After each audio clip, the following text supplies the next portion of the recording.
I seek refuge in God from the cursed Satan, and in the name of God, the merciful, the intensely merciful, I seek refuge in Allah. And inshallah subhanahu wa ta'ala, I welcome all of you to another episode of the New Islam, where we discuss the matter of the Islam that the Mahdi comes with. This an Islam that looks new to the people, though it is actually by its own core, it is the only true religion of Islam that exists on the face of the earth today. But before that, welcome Brother Osman. Assalamu alaikum. Assalamu alaikum to everybody out there. It's great to be on.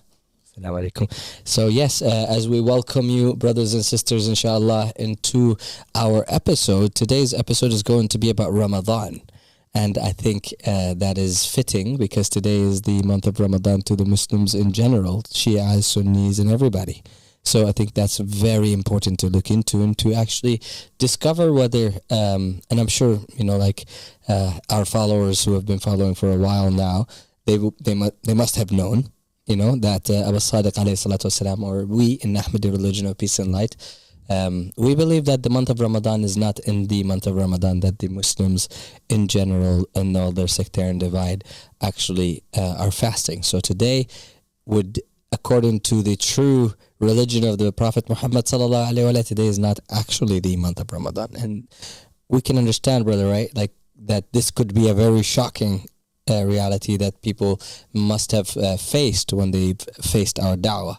Exactly, because Ramadan is one of those concepts that Muslims hold very dear as the most holy month of the year, and they also say that the most powerful night of the year is within this month as well. So anybody who says anything against that month will definitely, rub people the wrong way. But the truth is bitter and the lies are sweet. So we have to get into the truth and the matter of everything, regardless of how hard it is for people to accept. Exactly. And so that's the idea, is like it is going to be a very hard reality to digest, but at the same time, we are the people of the evidence. Wherever the evidence leans, we lean with it. And our phone calls are open for all of you guys to join us as we journey alongside this topic, which is going to be an interesting journey, to say the least. Exactly. So, just like you mentioned, the question that we're asking today is, are Muslims really following the right Ramadan, or are they fasting during the correct Ramadan? Now, that's a very interesting question, because if so, then why is there so much, it brings us to the question of why is there so much division amongst the Muslim, even upon which day they start fasting? You have some people, let's say in the East, saying that Ramadan starts on a certain day, and you have others saying that it starts a day after, which is very fascinating, because if it's such a holy day, why do they disagree on even the day that it starts? Also, when you look at the cause of what happens during Ramadan, if you look up the amount of food that's wasted during the month of Ramadan, about 15 to 20% of all the food that Muslims actually make is all wasted during this month of Ramadan. So it brings you to question, if this is such a holy month, why is there so much, first of all, division amongst the people, and also so much waste of food, when this month is meant for us to think about the poor and also reflect on giving back to people who don't have anything? It doesn't really make sense. So it makes you ponder what's really, really going on.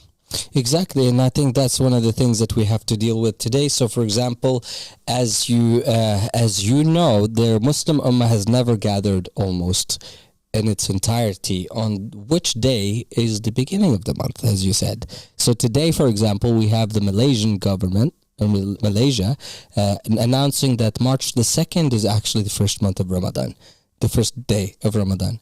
While Saudi Arabia, for example, and some other countries around the world also said today is the first day of Ramadan. So that's that's one of the disasters that leads the Ummah into having to question the authenticity of these scholars, and how and where should you take the exact date of the month of Ramadan. Because if you miss even one day of the month, you might miss the Laylatul Qadr, right? Which is the night of destiny. And missing the night of destiny is like missing 1,000 years of worship. Can you imagine missing 1,000 years of worship?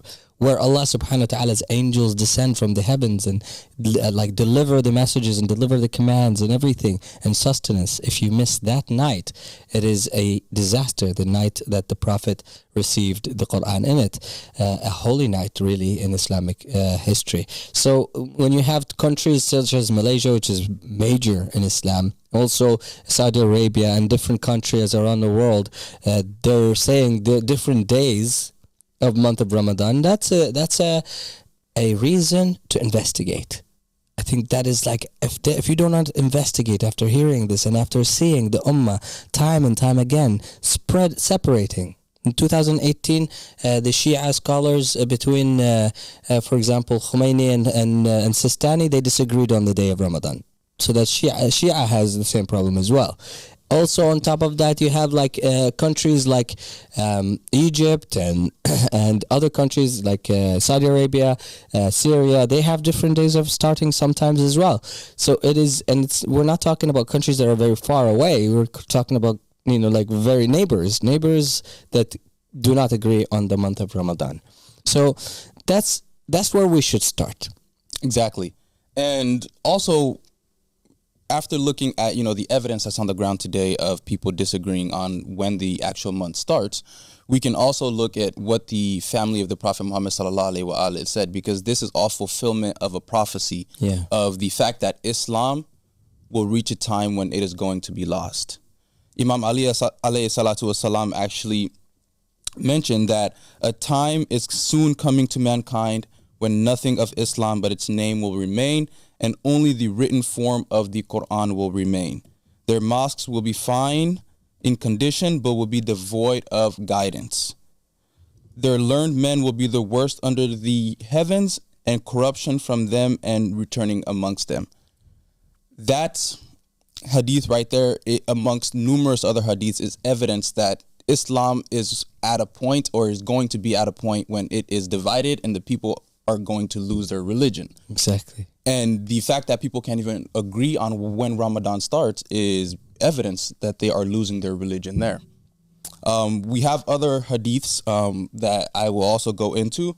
The Prince of the Believers, Ali ibn Abi Talib, he also says, when this time comes, the crescents increase in size one time until the crescents of nights is seen, and they disappear another time until the people break fast at the beginning of Ramadan, and they fast at the end of Eid. Wow.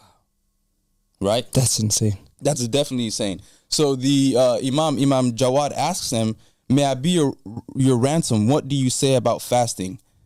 It was said that they are not given success by fasting or the breaking of the fasting. So he said, indeed, the prayer of the angel was answered. And so Imam Jawad says to him, and how is that, may I be a ransom? He said, the people, when they killed Al-Hussein, may God's prayers and blessings be upon him, God the Exalted commanded the angels to call, O oppressive nation who have killed the family of their messenger, may you not receive success in anything that you do. Exactly. So this all ties into what we've been talking about in a few of the episodes of why Islam today is lost. They murdered their messenger and they imprisoned his family, and that led to them losing their religion in a whole. So absolutely. So that this is all fulfillment of a prophecy of the hands and the works of the people. Yeah, and the prophecies don't end there, and at the Shia side. In fact, it begins also in the Sunni side as well. When you read from the Prophet ﷺ narrations that say something like, the bonds of Islam shall be broken one by one. Whenever a bond, or whatever that keeps Islam tight, whatever a bond is broken, people will cling to the next one. The first to be broken would be the rulership. The last is prayer. So basically he's saying every single bond that keeps the ummah together is going to be broken. And we see that today, as we said earlier, we see that today, that they don't even agree on the month of Ramadan. So throughout the years, they didn't agree on it. So it makes sense that this prophecy of the Prophet Muhammad sallallahu alaihi wasallam in the authentic books of Musnad Ahmad and so on, that it's coming true right in front of our own eyes. So it doesn't make sense that we then ignore the prophecies and follow the scholars blindly, which, as you said rightfully in the narration, it says what? It says very clearly, they are the most evil under the heavenly sky. So it doesn't make any sense that we ignore the Prophet's warnings and run after the scholars who are misguiding us. So that's one thing. So then you have on top of that, the fact of the matter is that the actual calendar that the Muslims are taken by, it is also, it has to be under scrutiny as well. Where did this calendar come from? Can you prove as a Muslim for yourself, before you prove it to anyone else, but can you actually prove for yourself with factual evidence that the month of Ramadan that you're fasting is actually the month of Ramadan in the calendar of the Prophet Muhammad, from him his peace? Of course, no Muslim, not a mufti, nobody can actually make such present such an evidence, because we've searched and there isn't nothing. And in fact, the evidence is to the contrary. So you'll find, for example, the calendar, the lunar calendar that the people are following today is actually instilled by Umar ibn al-Khattab 17 years after Hijrah. So you can imagine, 17 years after, the Umar ibn Khattab actually instills it when he was a Khalifa or something like that. And what does he do? He goes and he actually is receiving from Abu Musa al-Ash'ari, which we spoke about before in other episodes. He is a judge. He is a ruler over al-Basra in the time of Umar ibn Khattab. So he received a message from Umar ibn Khattab signed in the month of Sha'ban. And so he's like, but which year is this? Is this year or is the last year? They did not know, because they did not keep those years. See, so like they did not have years in a way. 1434 or something like that, 35 Hijri, right? So where did that come from, which the Muslims take by? And they take their month of Ramadan based on. They took it from Umar ibn Khattab. And he, after having kind of like gathered all the Sahaba in one room, and an open discussion to solve this calamity of how do we keep track of years, because they lost years. They don't have the solar calendar anymore. They left it to follow what? They don't have calendar, it. Yeah. So then exactly. So what did they do now? What should we do? What should we do? Let's invent a new thing. Let's start a year, an Islamic year, at when? And the Sahabas didn't agree on that. Some of them said, let's start it on the birth of the Prophet. That's the first year one. You can imagine Hijri. Year one in that calendar would be. Some others said no, in the death of the Prophet sallallahu alaihi wasallam. Wow, so you see division. Yeah, exactly. Already. And then they agreed on. They agreed because Umar ibn Khattab liked it. He said that it's actually, let's start it with the Hijrah, because that's the beginning of the Islamic state. You can imagine. So that's the highest, that's the peak of when Islam started to take off. And they started the Hijri calendar based on that. So the entirety of the calendar you're taken by it is actually an innovation, not from the Prophet Muhammad sallallahu alaihi wasallam, not a divine inspiration. It was actually made up by the companion who the Ahlul Bayt said about him, he's a liar, deceiver, traitor, sinner, in Sunni Sahih Muslim Hadith number 1757C. So then you have a predicament here. You have a big, gigantic elephant in the room that you have to discuss. How do you know that the month of Ramadan today is actually the month of Ramadan? Exactly. Or tomorrow, depends on where you're living. Exactly. And even when you take a look at the calendar, the name of the months, especially the name of the first month, which is Rabi al-Awwal. Rabi al-Awwal, yes. It talks about it being in the spring. Yeah, right? It's named. Rabi is spring. The Awwal, the first. It's the first spring. Exactly. There's Jamadi al-Awwal, which is the first frost.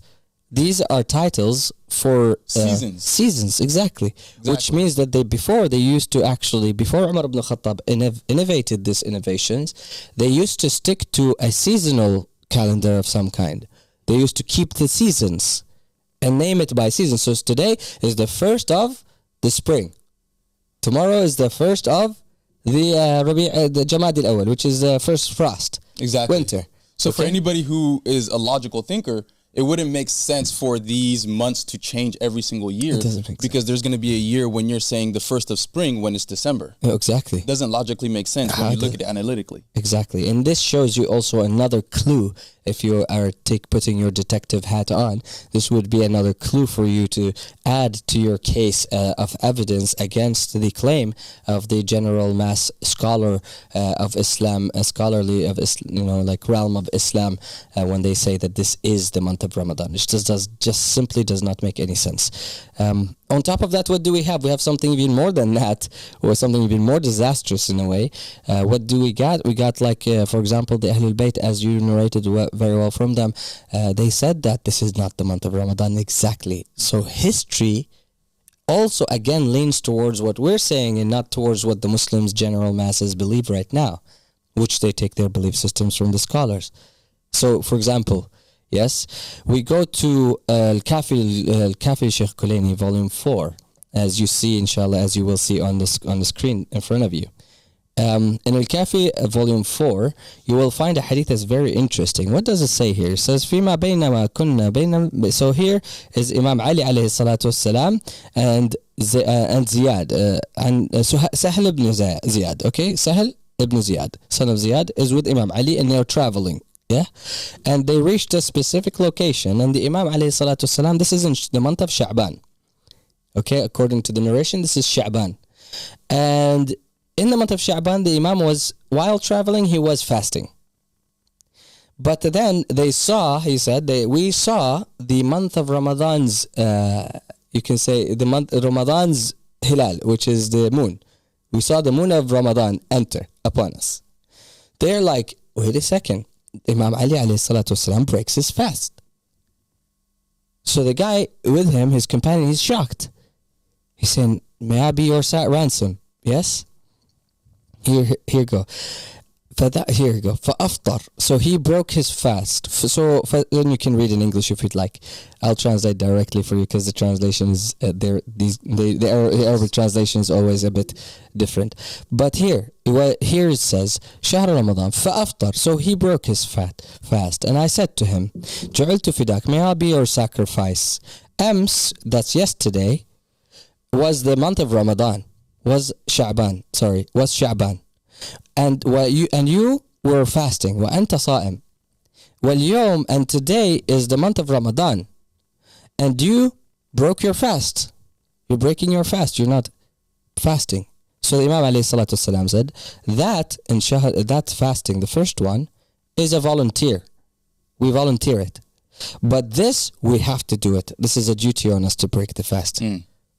So some may say, this is due to the fact that this is the month of Ramadan, and when you're traveling and according to the month of Ramadan, you have to break a fast.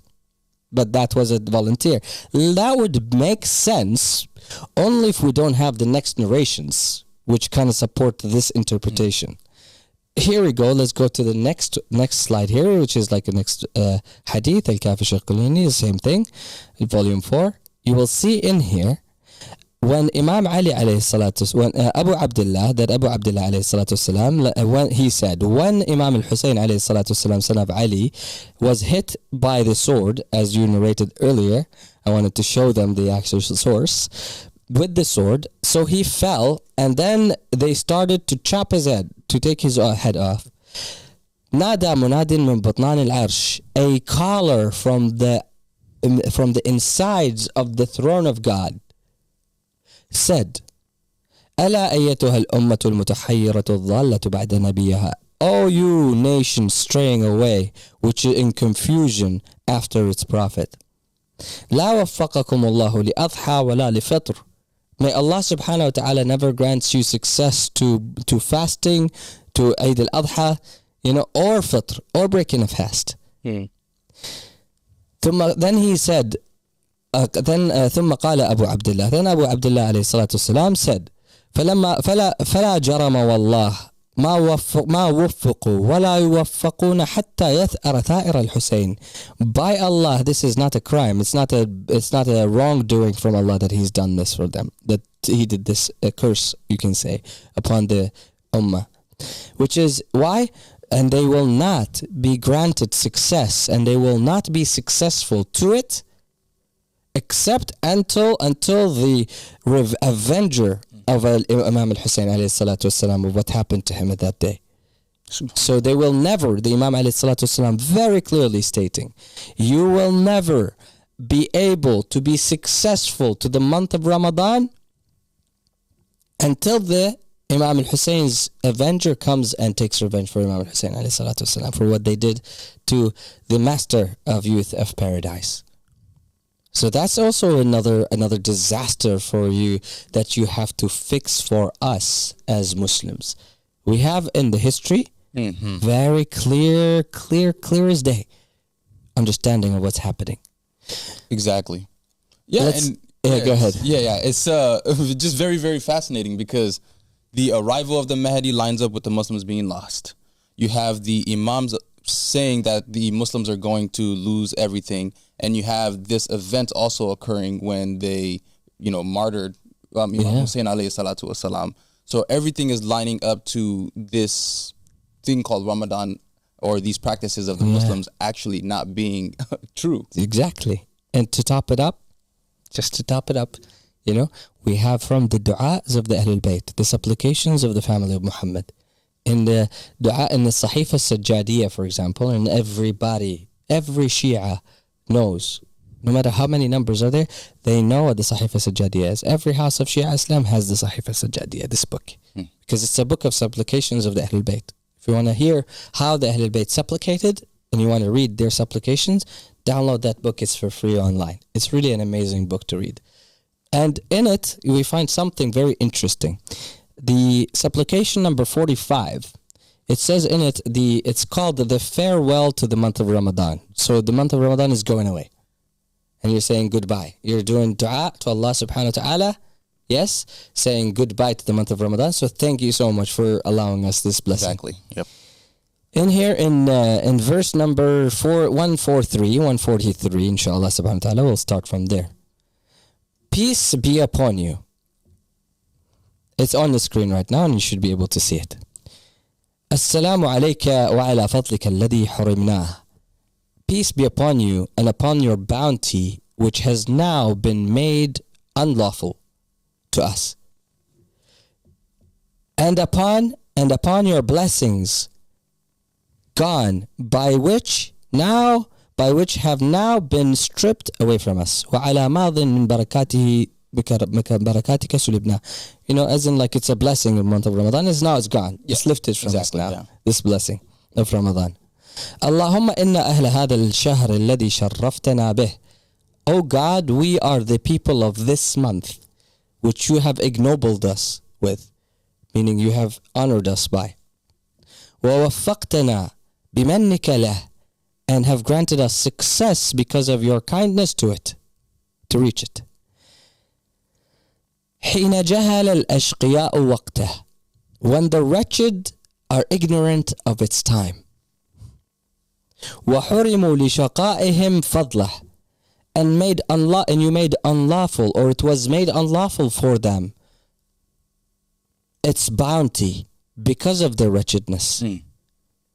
So it's so clear here, so clear that the Imam is saying, thank you for granting us the ability to know the month of Ramadan, that's one, and to be blessed by doing it, fulfilling it, and to actually like what now?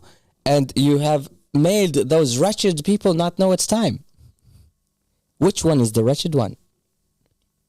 Who are they? Yeah, is it Sistani who said it's like one day, or Khomeini who said it in another day? Is it the Saudi government who said it in it's one day, or the Malaysian government right now who says it's another? Which one is the wretched? I want to know.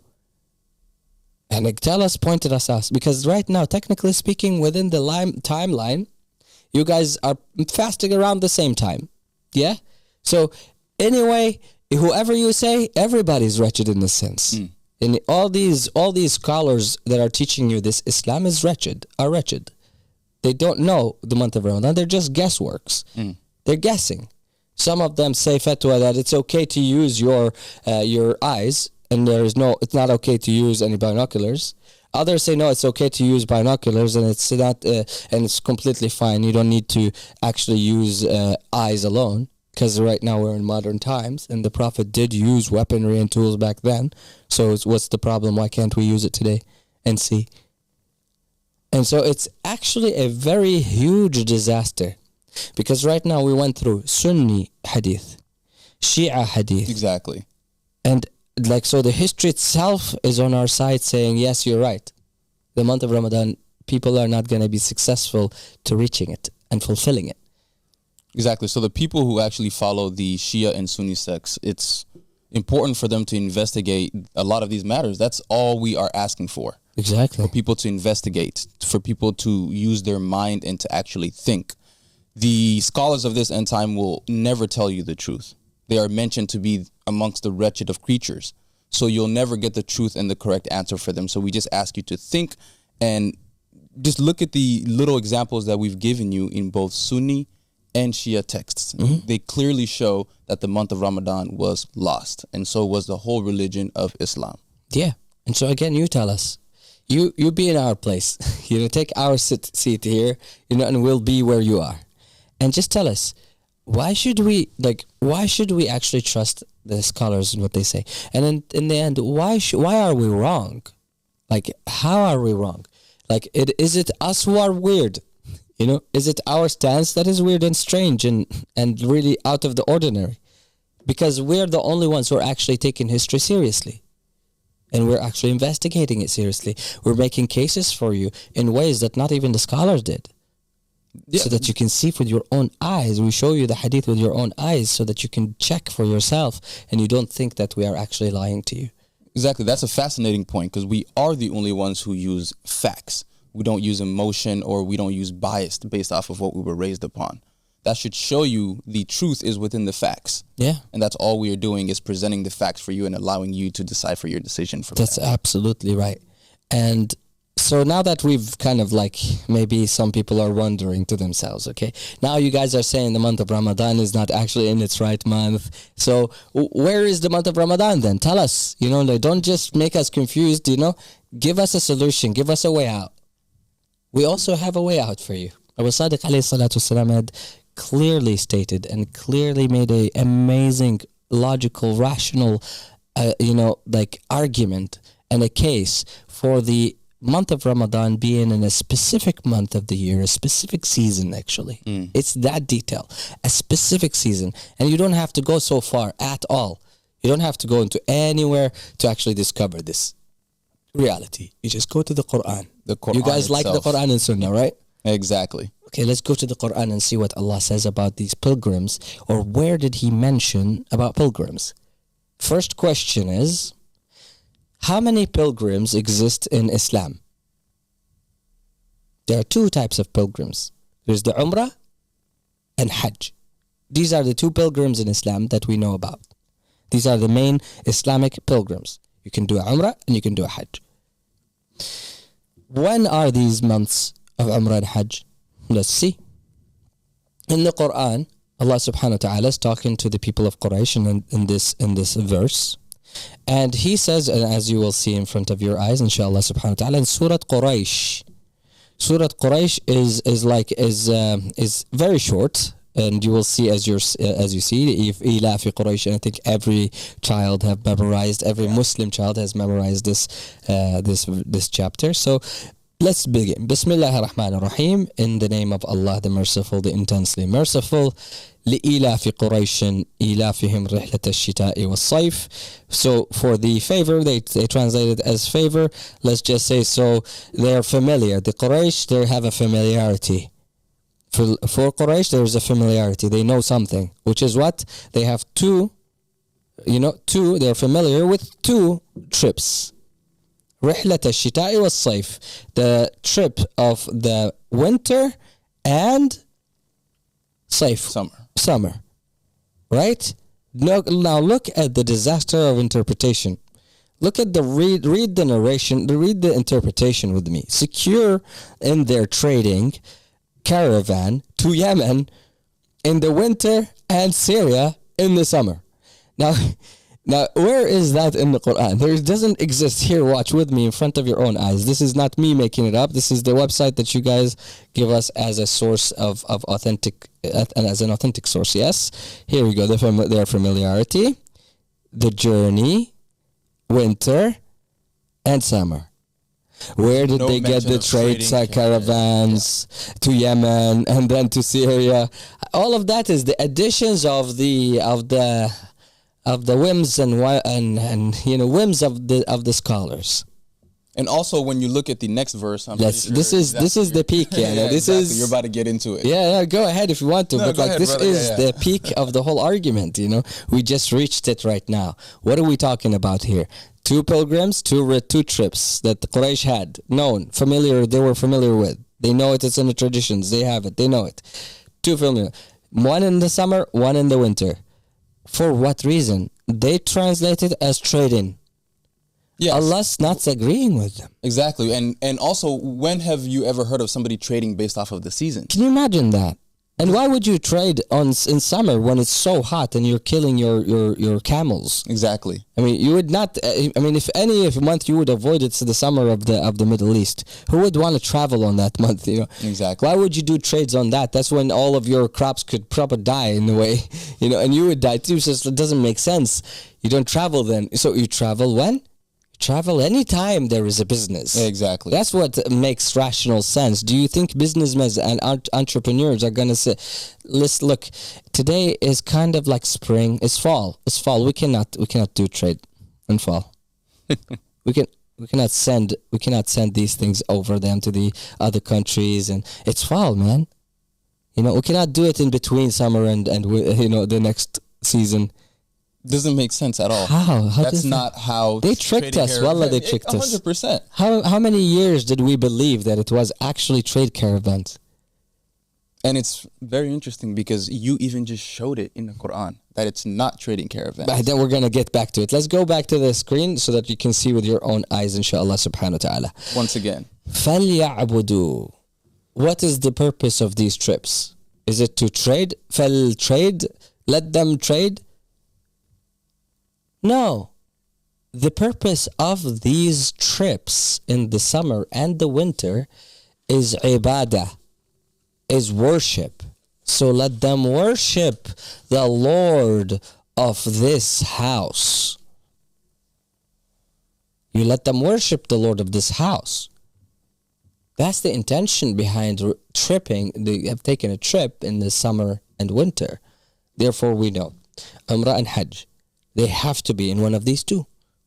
Exactly. It's a fixed seasonal event, the month of Ramadan.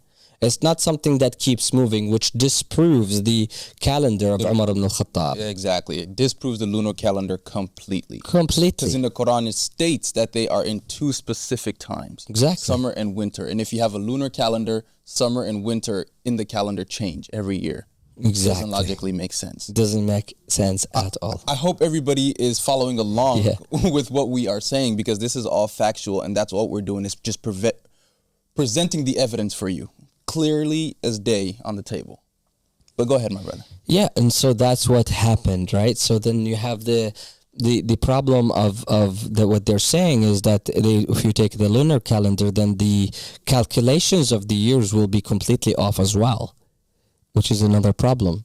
So now we solved it. For us, at least it's solved. The Imam alayhi salatu wasalam has told us the month of Ramadan is fixed in the December time. That's it. So if you want to really know the true month of Ramadan, you have to wait until December, because December is the true month of Ramadan. And mind you, we're talking about Ramadan, the real Ramadan. Like, we're not talking about the Muslim month of Ramadan, how they fast, Yeah. We're talking about fasting, the Prophet's fasting, sallallahu alaihi wa alihi. Not the fasting of the general mass Muslim population today, God be pleased with them, which is, like, don't eat for this amount of hours and then feast your heart out. Until you can't move. Yeah, exactly, until you're literally collapsed and you have to, like, go to sleep, like, literally, because you cannot eat anymore. And you can eat whatever your heart's desire and then throw the rest in trash and waste more food than you would normally waste in a normal day. Exactly. And like we mentioned at the beginning of the video, they waste 15 to 20% of all the food that they make. Look at that. Can you imagine that? Can you imagine? Tons. The Muslim Ummah, according to the actual statistics, they say actually the countries of the Muslims in Ramadan, they waste more food than any month in the entire year. Subhanallah. More food is wasted. And that's supposed to be the month that's supposed to bring us closer to God and let us think about people who don't have food. Exactly. The irony. Exactly. And that's the majority we're talking about. We're talking about tons, thousands of tons in Saudi Arabia alone. Tons of food while people are dying of hunger and malnutrition. What is Islam? It's like if you're calling me towards prayer under an Islamic ruling, and you guys have countries that are ruled by Muslims, so-called Muslims, and on top of that, I see this scenario, minimum, there should be no one who's dying of hunger. Exactly. Then I cannot make any sort of disagreement. Yeah, okay, fine. You know what I'm saying? He's just being glutinous. It's against him himself. But it only starts to make no sense, and it becomes injustice and theft and crime when it actually... When I have right next door neighbor somebody who's sleeping hungry, when there are poor in your land, when there are people who are out there in the streets not having a roof over their heads because you did not learn anything for 1,400 years of Ramadan. Not a single thing did you learn from the month of Ramadan. You were supposed to go through the month of Ramadan so that you can feel how the poor can feel. Not how to blow your stomach up with food and collapse. I think we have a caller. Assalamu alaikum. Yeah, alaikum. Yes, brother, welcome. Yeah, no, I had a question about you guys' topic about Ramadan. So, in terms of Ramadan, yeah, I was kind of listening to when you said about it's fixed on the month of December, and you're showing the Quranic text on that. I was still trying to decipher that, and I didn't listen to it all the way. But then just wanted to ask too, in terms of maybe, I don't know if you want to shortly explain that, but then what do you guys kind of do in terms of Ramadan? I know I've heard in terms of when it comes to prayer, prayer for you guys is I don't know, what I mean, helping your fellow brother in humanity, or doing good, doing just. Looking out for humanity, or in terms of that, Ahmed Hassan, I think, or besides that, he is very staunch on, putting others first. Yes. But then, what do you guys kind of, because how the usual Muslim narrative is, what I mean, reading Quran all day, praying, kind of thing. What do you call, fasting and stuff. And I know how you guys, I remember one of you guys were saying one time at fasting, you guys don't fill yourselves up how we do. The true month of Ramadan, brother, and the true fasting is something completely different than what people are used to. Some of the jurisprudences of the month of Ramadan, some of them, yes, that were revealed for us by Abu Sadiq alayhi salatu wasalam in the Goal of the Wise, and you can read more about that in chapter 7 in the Goal of the Wise, the seventh covenant. Yeah. In there, Abu Sadiq explains that just a slight bit of what actually the month of Ramadan should look like. Not everything. For example, the Muslim cannot be, the same amount of time that you're fasting right now is the same. You start with the sunrise to sunset, and that's when you break your fast. But when you break your fast with only two materials. One of them has to be bread. So it's bread and something else. Whatever it is. It can't be more than that. Sorry? It can't be more than that. No, just two items. One is bread and one is something else. Could be rice, could be choose some. You can change that over the month, but you cannot add more than that. And the portion has to be just enough for a meal. You eat it, and that's it. And that's it. You don't eat anymore until the next day, basically. And then so you eat one meal, and then the next day you go back to that same time, and you understand?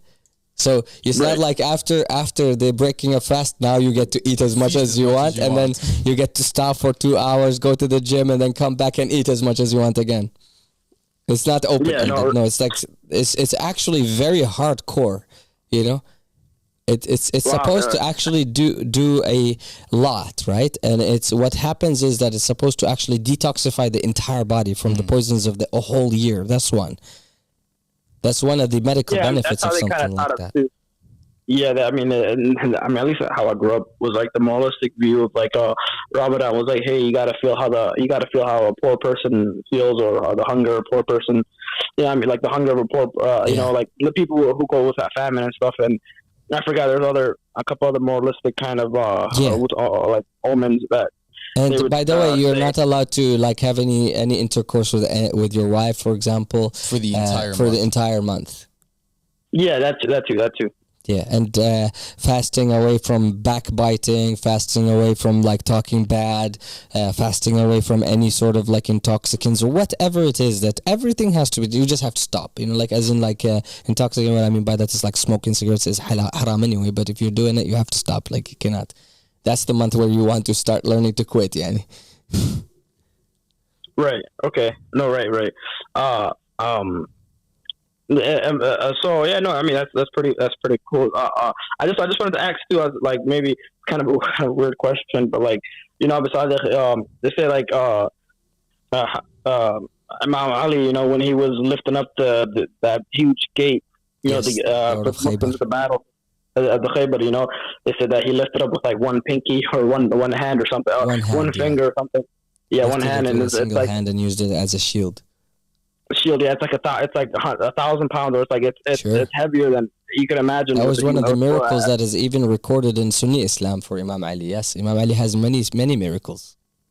Right. I remember Osman saying about like just a lot of Shia scholars that said just like even or what I mean this is famous verses whatever Salman saying hey if he knew what the level of iman I was on, Abu Dhar would kill me kind of thing. Yeah. Uh, This is about but Salman then, al-Muhammadi. Salman, if he knew, yeah, if Abu Dhar knew what's Abu Dhar, inside of the heart of Salman, he would have taken his life. Yeah, I think what you're like because what you're referencing Imam. what you're referencing is when I said that the Prophet peace be upon him said if he was to reveal the true status of Ali, he's afraid people Yeah, would worship him would like worship they did him, Jesus. yes. I think that's what you're. Yeah. But yes, No, I do remember apologize, exactly brother. what you said. I But was like trying to we're running entertain really you. I was short trying on to time entertain right at this present you. moment, and we have literally just 1 minute and a half to close the Oh, show. okay. I'm sorry, So brother. maybe you can call us another time, but just a little bit earlier. Okay, brother. Okay. Okay, or you can call the next show if there's So yeah, that's Okay, brother. maybe you can call us tomorrow, inshallah. Inshallah. Okay, Habibi. Thank you so much. Yes. All right. You do. Okay, Assalamu brother. alaikum, brother. Thank you so much. Assalamu alaikum. Bye. But yes, that's it. We have gone through quite a lot, so let's just summarize before the end of the show. We started with Sunni hadiths that says that Islam is going to be taken apart one step at a time. It's going to start strange and will return strange. So, and combining these two together, following the scholars of the end times is the most evil under the heavenly sky. So all of that combined together makes a case that Muslims today have lost Islam. They don't have Islam because they don't even agree on which day of the month of Ramadan is it. Therefore, it's one of the pillars. Therefore, everything is gone now. And Exactly. prayer, they don't agree on it. So everything has been collapsed right now according to this narration, which we see in front of our own eyes. That's Exactly. And since we've went over the hadiths and we went over the Quran verses as well, which is all facts, Yeah. I want people to just look at this a little bit logically.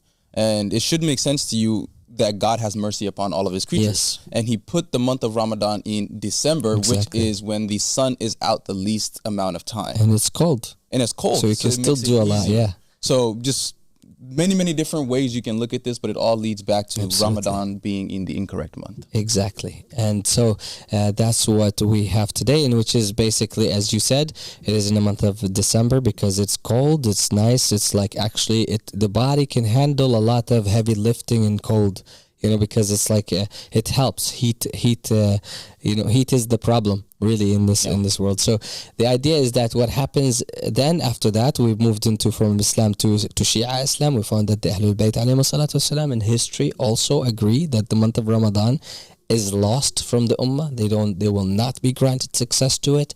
An angel from the inside of the throne of God spoke and made a dua against the ummah after the murder of the Imam al-Hussein alayhi salatu wasalam.